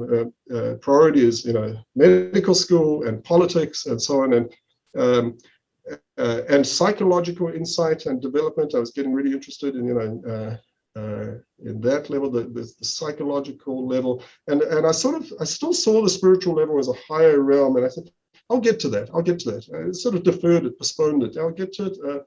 But on the other hand, I also used to say, probably just to annoy people, especially religious friends, I used to say, but maybe don't push me too hard down that road too. Because people used to say, oh, you've got that kind of interest, you should explore this. Maybe you should go and study in a yeshiva, that's a religious seminary in Jerusalem or something, do something like that. Or there were some also of those seminaries in Johannesburg. You should spend a year and explore and delve, and I know this. People would say, I know this brilliant rabbi, and he's very scientific, and he understands. He knows. He's like a philosopher. You would love him. You come listen to his talks. And I used to sort of try to, probably to annoy them, I would say, don't push me too hard there, because every time I've sort of made a foray, a little diversion down that road to explore it a little more deeply, it seems to have the opposite effect. I seem to reach the conclusion, no, this is actually not very coherent. And so, yeah, I'm partial to it. I'll get there later in life, maybe in middle age. Sure enough, in middle age, I started, getting more interested in exploring this before my wife's cancer.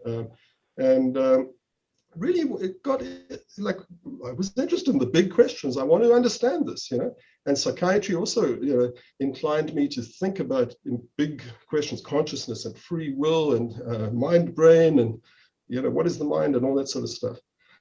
Anyway, the more I started exploring it, when I did start seriously, it was actually before my wife's cancer, but also afterwards. The more I explored it, the more it pushed me in the direction of saying this doesn't add up. The other thing I'll say, there's so many dimensions to this, and again, maybe it's not ultimately my real motivations, which are not known to me, but I will say also, so I am a clinician, but I started my career early on, back in the mid to late 90s, on an academic research track, clinician scientist track, and I did a master's in neuroscience and a clinical research fellowship, and the fellowship component was very high-end science, positron emission tomography, PET imaging, PET scanning in first episode schizophrenia. And I started my career thinking I was going to be a researcher or a clinician researcher, dividing my time, getting grant funding and that sort of thing.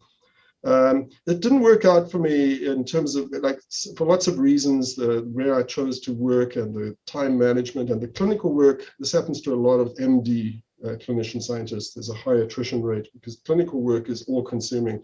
I like to say it obeys the laws of natural gas. It expands to fill the container. This office I'm in, it would expand to fill this office. There were intrusions and distractions, and I couldn't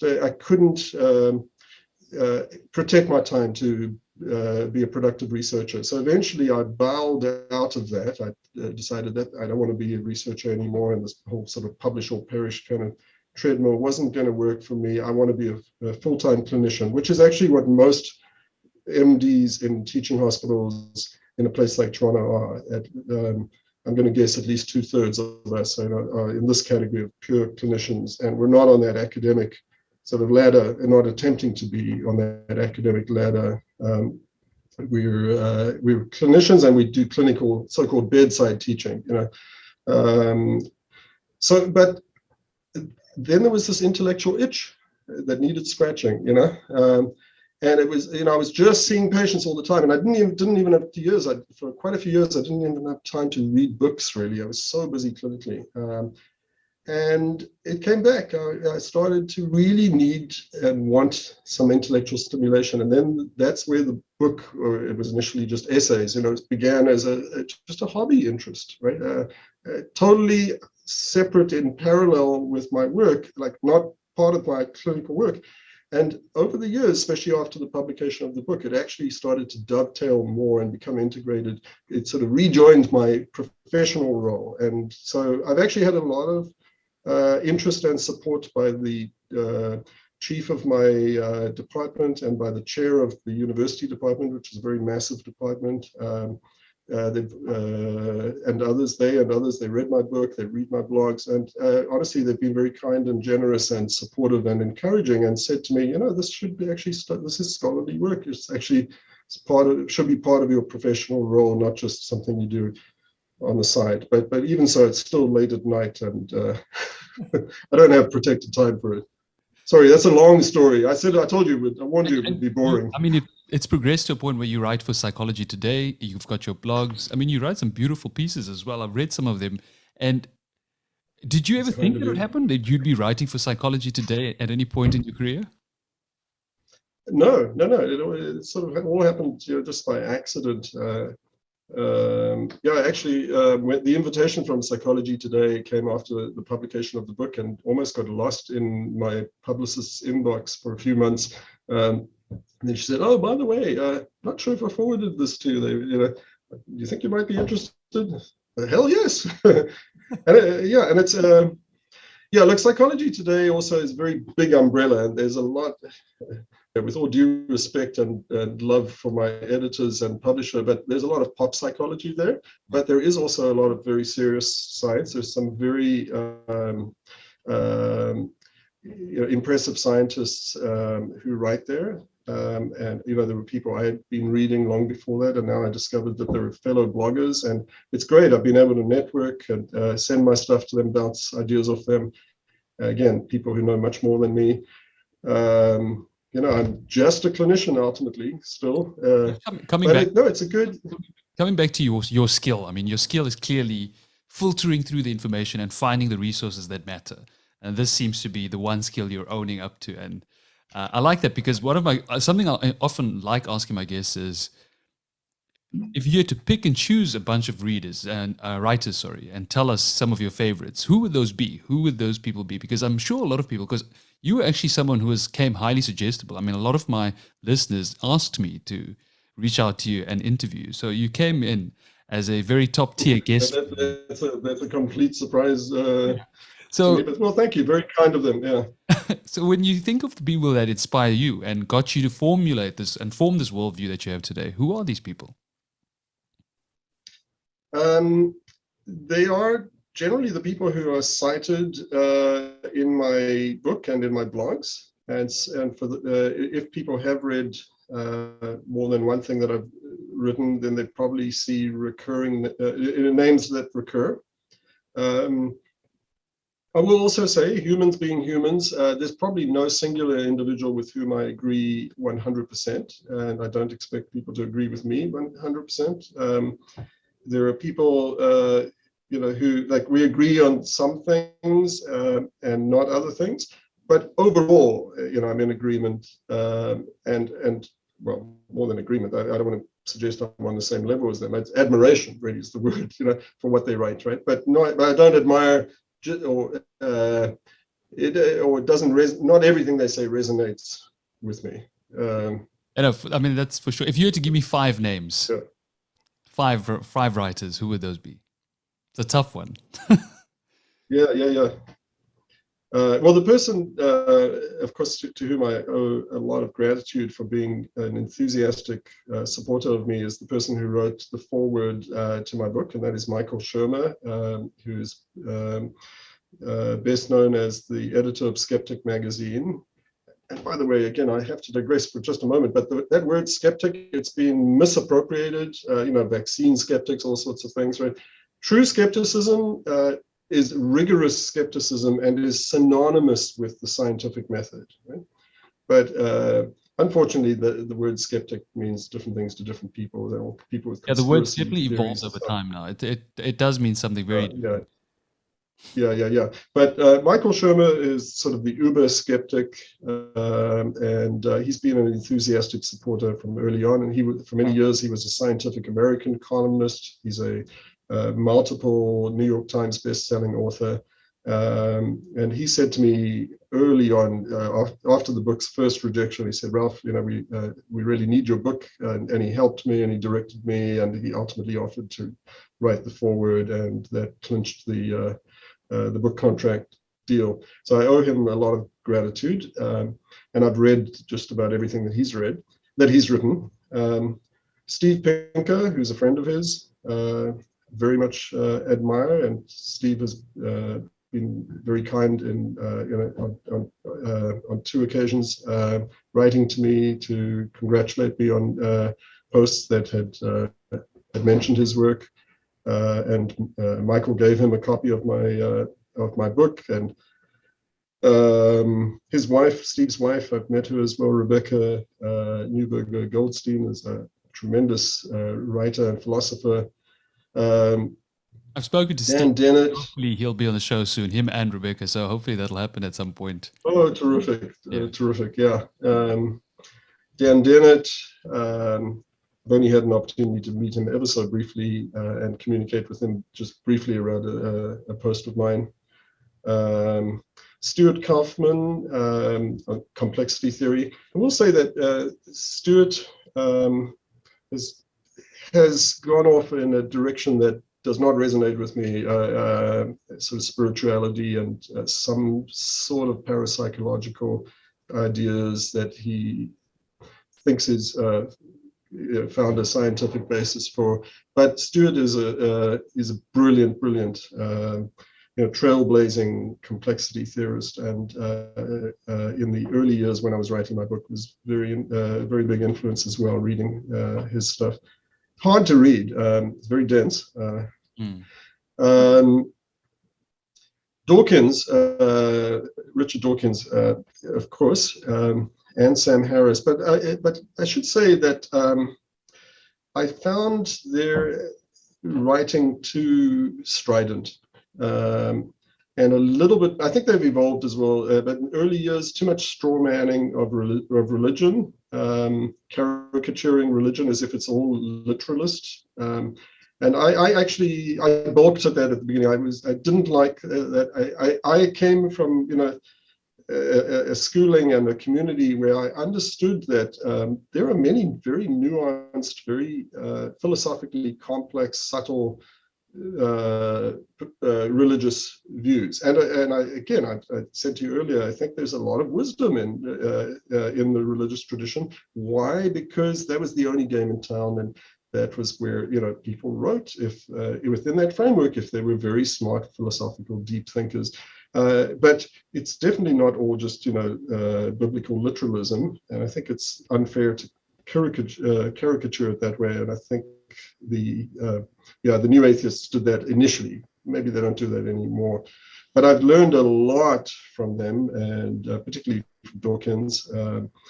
He's a brilliant writer as well. I wish I could write even just in a pale shadow of the way he writes it. Who else? I could go on and on. I've left out so many crucial thinkers. Irvin Yalom as a psychiatrist, talking about existential death anxiety. Probably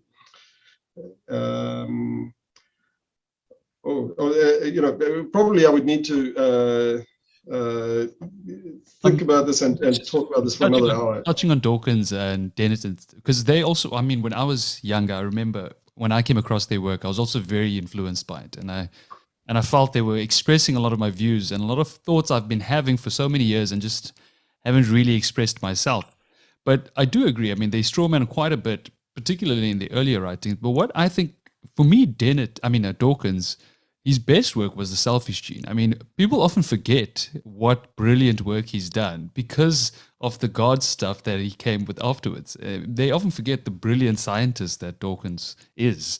The Selfish Gene is one of the greatest books of our time. It's like legitimately so influential. It really impacted my perception on the way we see humans in general.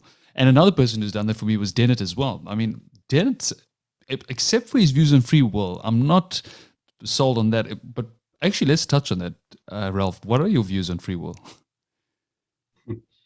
Well, it's another bell curve. It's another question of degree, and as Dennett puts it, degrees of freedom, in the statistical sense, right? And again, I've learned so much from my patients, about this, about volitional control. So, look, there cannot be such a thing as true free will in the purest sense, untethered from determinants. Because just as there cannot be such a thing as a mind, or even frontal lobe, or an executive of the brain that is untethered from determinants. I said earlier, it's a cybernetic loop. It's a reverberating circuit, and so this part of the brain is relatively more executive, but never totally. It's not a little homunculus pilot CEO. That's the wrong way to think about it, of course, right? Totally dependent on those bottom-up influences. So top-down control is heavily determined by and influenced by bottom-up influences, and just goes round and round and round, right? If we could somehow figure out a mathematical equation to define or predict what will I do next, or what will I think next, that equation would surely be as complex as the entire universe, the equation defining everything in the whole universe, right? It is not computable. I mean, in principle, in theory, maybe, but there's a lot of randomness in there as well, right? So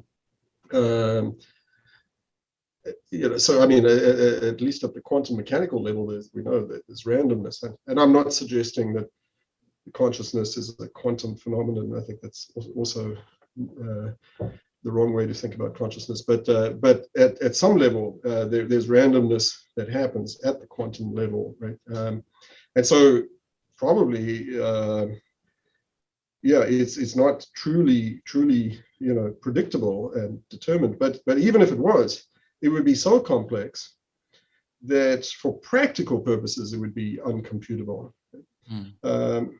So again, to take an evolutionary perspective, in the simplest organisms, you've got stimulus response, right?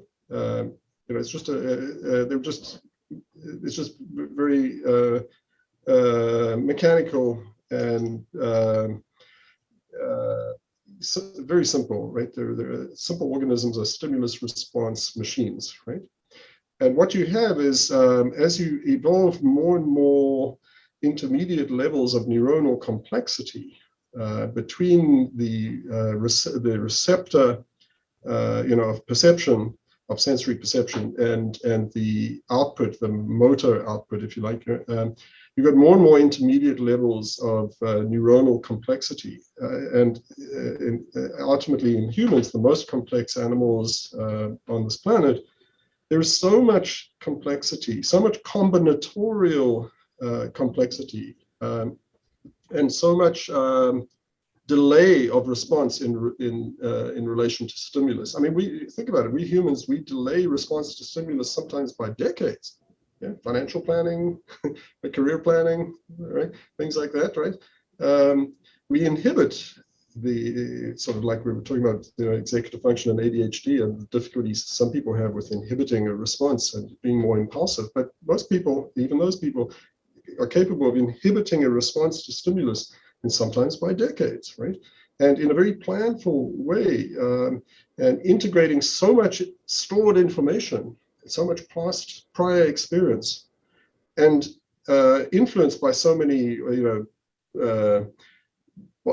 sort of biases of temperament and habit, right? Because we're all wired differently to be more or less inclined to react in certain ways. There's so many variables, more variables than are computable. So for practical purposes, we might as well consider ourselves to have free will. It's not true free will in the sense of being untethered from determinants. Oh, and this last thing is, of course, mental disorders. You see it very clearly of how there's it's almost a way of defining mental disorders is there's a diminishment of the flexibility of response to stimulus, right? And so you have temporarily, or sadly for some people permanently, and a constraint, an impingement on the versatility of adaptive responses. People get stuck and basically have diminished volition and diminished free will as a result of mental disorder. And you see that very commonly with like addictive disorders, with addiction. Oh yeah. Yeah. And other compulsions. Yeah. Yeah. For And sure. So many things. Yeah. Sorry, Ralph. When you did you want to add to that?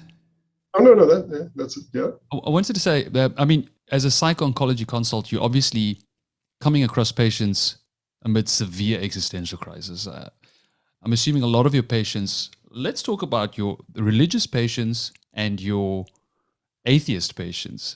How do they express their existential angst, and what are the differences or similarities between these two?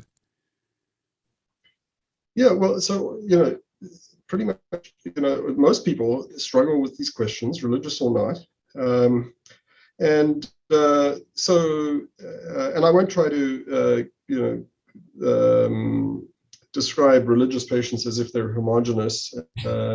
But we'll take a prototypical example, nonetheless. Yes, and also let's take into account the fact that they're all diverse, very different. We're just caricaturing. Yes. We're giving, Yes.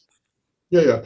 So, it's generally, the theme of spiritual beliefs across the board tends to be that things happen for a reason, as we were discussing earlier, right? Things are not just random, right? Now, cancer is a good example of something that, all intents and purposes, much of the time is just random, genetic mutations. There are so many things that can cause it that are, again, not computable, not identifiable, not preventable, not controllable. There are certain things that, look, don't become a heavy smoker. You will greatly increase the odds of developing cancer. Don't eat McDonald's 3 times a day, every day, right? You will probably increase the chance of, bad things. Actually, your arteries will clog up before you get cancer, right? Once in a while, McDonald's, sure, nice treat. But beyond that, and get moderate exercise, right? But beyond that, you have very little ability to control or prevent either a first occurrence of cancer or a recurrence of cancer. But people want and need to feel that they have some control. So people glom onto all kinds of things that give them the illusion of control. And for religious patients, it may be prayer and religious ritual. For secular patients, it may be diet and exercise. But like obsessive, and I'm talking just some people, obsessive, maladaptive, excessive attention to diet and exercise and alternative health products that are basically placebos, right? There's a lot of that, right? And everyone who gets cancer gets unsolicited advice. We had it as well, right? You must do this or you must do that. And, so here's the thing, right? All of this may provide comfort and a feeling of control, whether it's, let's say, prayer or diet. We'll take those 2 examples, right? Gives you the illusion of control, makes you feel like you're doing something, makes you feel like, this isn't just random. And that is comforting, except when it's not, right? Because for random reasons and all kinds of other reasons, some of those people, both types, are going to get recurrences and they're going to get very sick, and some of them tragically are going to die. Whether they're religious or secular, no matter what they're doing to try to feel as if they're in control. And so the problem with these things that give people the feeling of control is it's a double-edged sword. It comes with guilt and self-blame and pressure, and it diverts and distracts from doing the things that really matter. And what really matters when you've got a serious illness is to live life to the full, to the extent that you're capable physically here and now, and focus on relationships. Don't spend all your time at the gym. And don't alienate your friends or restrict your social life or your ability to go out to restaurants in non-pandemic times by being so obsessed with diet, right? And don't, spend all your time in the synagogue, the mosque, the temple, the church, unless, okay, if that's what connects you to people, fantastic. Actually, honestly, I do tell my religious patients, not tell, but encourage to reconnect with their religious community. And I always assess, where people are at. If this is something that's important, I will reinforce it. I never try to undermine people's religious faith. I should have said that, right? One of the first things I should have said, right, in this conversation, to be clear about that.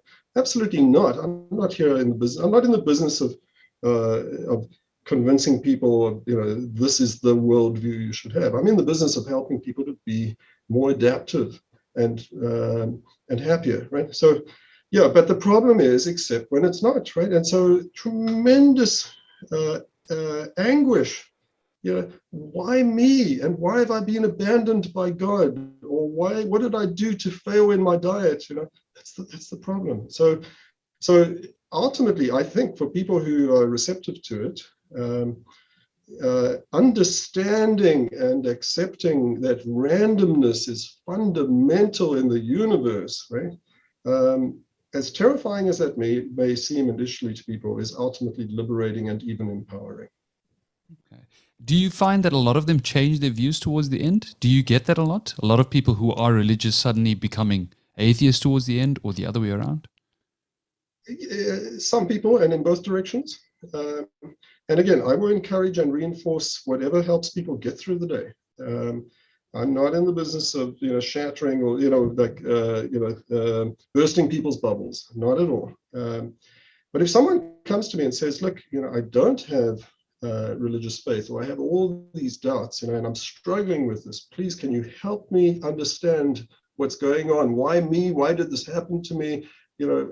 Help me form a coherent worldview." If they genuinely, if they're coming to me like with that request, then in those cases, yeah, I will say, ask them the permission. Do you want me to share my worldview, which happens to be the worldview of a minority of humans on the planet, but rest assured, there are people who are at the top of the scientific field, and if that impresses you and matters to you, well, you might want to pay some attention to what they think, and I'm the messenger. That's all. Yeah, but only if you're asking me to help you form a coherent worldview, and you're asking why me, and you're not bound to religious view, but otherwise, no, sadly, people die in anguish.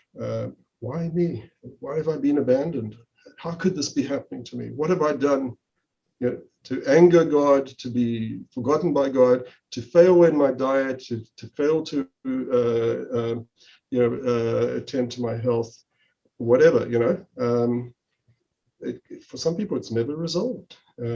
Sadly, yeah, it's really horrible to see.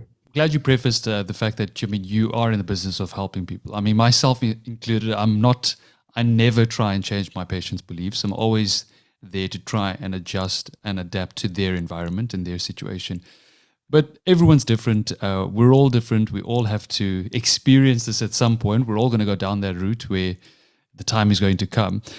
From your experience, I mean, you've already touched on it briefly. How do we find this purpose in this godless world? Ralph, to end it off. Well, there's no single way, of course. But first, the reassuring thing is we're very good at it, humans, right? We're just naturally wired to find purpose. And purpose has emerged, right? The universe didn't have inherent purpose, but purpose emerged. It emerged with life itself. We were talking about how, by definition, life is purpose-driven, and became more and more elaborated, complexified, up to our level as humans, right? So it comes naturally to us. It's just that it gets easily misdirected, right? We glom onto the wrong things, you might say, right? But we are good at it. We do find purpose, and most people find it in a variety of ways. But for the majority of people, it's about relationships, but not for everyone. So people are not social, and maybe for them it's a connection to animals. It might even be a connection to plants or to the environment. But usually people want to and need to and are good at finding something, making something that's kind of bigger than themselves and joining something, right? Being productive and creative and being connecting with people and with the world. And part of the tragedy of mental illness, mental disorder, is it makes people very inwardly focused, and the challenge is to get them out of their heads and become more outwardly focused. Do stuff, connect with people. Easier said than done, but that's what it's about. Sorry, Ralph, before we end it off, I actually forgot. I actually do have some questions from some of the listeners before I started the episode. Just to those people who were actually telling me to get you as a guest, I asked them to send me some questions. This one's from James. Let me just get to it. Okay, there we go. He says, Dr. Ralph, when I lost my faith in God, it seemed to have spiraled me into a severe depression. What can I do to change this? And why do you think this is happening? I feel as if now the universe has no purpose. And how do I help this? It's quite a deep question. Well, yeah, so wearing my psychiatrist hat, of course, I'd want to do, have a more in-depth conversation with James and to understand, is this actually something we should regard as clinical depression? Like, is this a depressive disorder? Because for most people, if they're not susceptible to major depression or disabling, incapacitating anxiety, let's say, for most people, this is just intellectual stuff, philosophical stuff.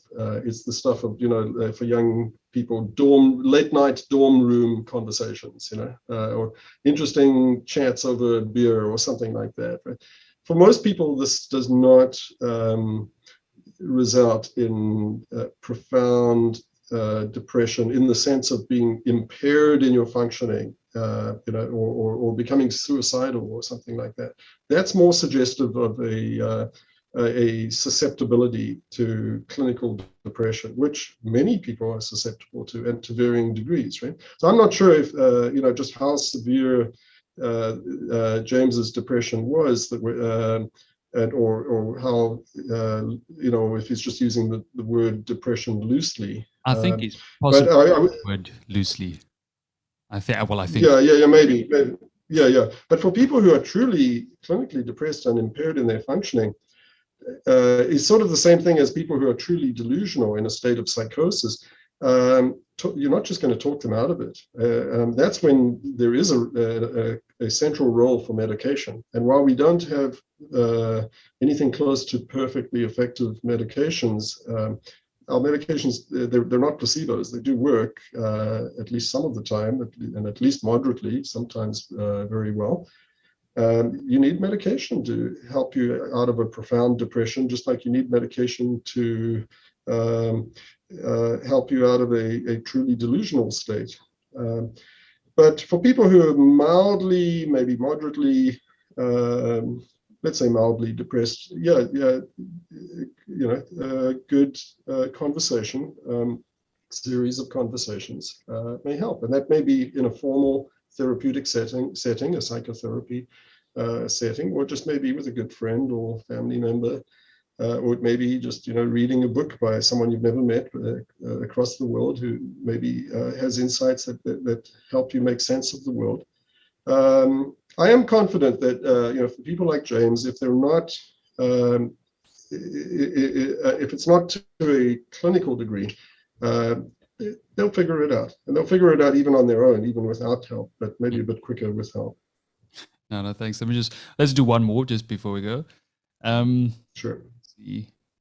Okay, this is from Rhino, so strange name. Dr. Lewis, if the universe has no God, where did we come from and where are we going? Okay, maybe read the book or the very many other books out there that address that. Because it's a book length explanation. That is that's quite a. Yeah. You've basically answered it, and your book gives quite a nice succinct story. So I think that should be the answer. Read the book. Um, Yeah. And you know, my book is just a summary of other books, you might say, right? And with a little bit of my perspective added as someone in the clinical, you know, in the trenches of the human condition. I think that's exactly what this podcast is. I mean, it's my way of getting a bunch of leading thinkers, leading experts to give their views, and this, in a sense, becomes a book. It's a platform for people to come through, read. Someone like James, who's looking for people, like-minded people to listen to watch, and I think you guys give them this opportunity. So thank you so much. It was so great to have a South African guest on the show for the first time.